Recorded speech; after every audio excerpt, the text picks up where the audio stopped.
रसूलुल्लाह सल्लल्लाहु अलैहि वसल्लम के ज़माने में लोग इन 4 तरीक़ों से सदक़े फ़ित्र अदा किया करते थे।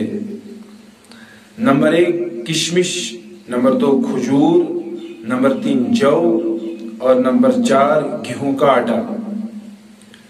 किशमिश, उसका वजन कितना होता था? 3 किलो 500 ग्राम।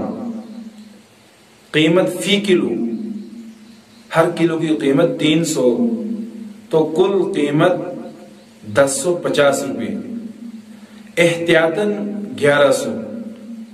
इसी तरह खजूर, कितना वजन होता था इनका?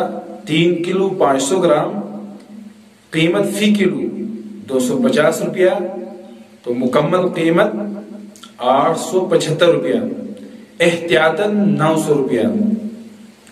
जौ, इसका वजन 3 किलो 500 ग्राम, हर किलो की कीमत 30 रुपया, तो कुल कीमत 105 रुपया, एहतियातन 110 रुपया। इसी तरह गेहूं का आटा, इसका कितना वजन होता था? 1 किलो 750 ग्राम, हर किलो की कीमत 28 रुपया, तो कुल कीमत 49 रुपया, एहतियातन 50 रुपये। लेकिन इस वक्त हमारे यहाँ सिर्फ हम एक चीज अक्सर देते हैं, गेहूं का आटा।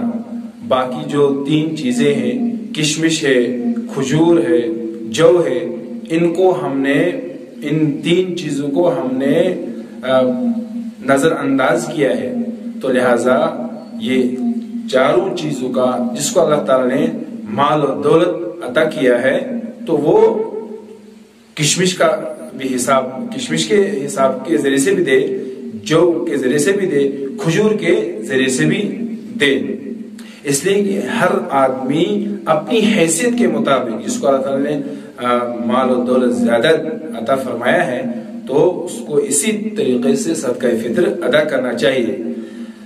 और जो इंसान किसी शरई उज़्र की वजह से रोजा न रख सके और मुस्तक़बिल में भी उसको बिल्कुल न रखने की उम्मीद है, तो उन लोगों को भी मज़कूरा रकम के एतबार से अपने रोजों का फिदिया अदा करना चाहिए।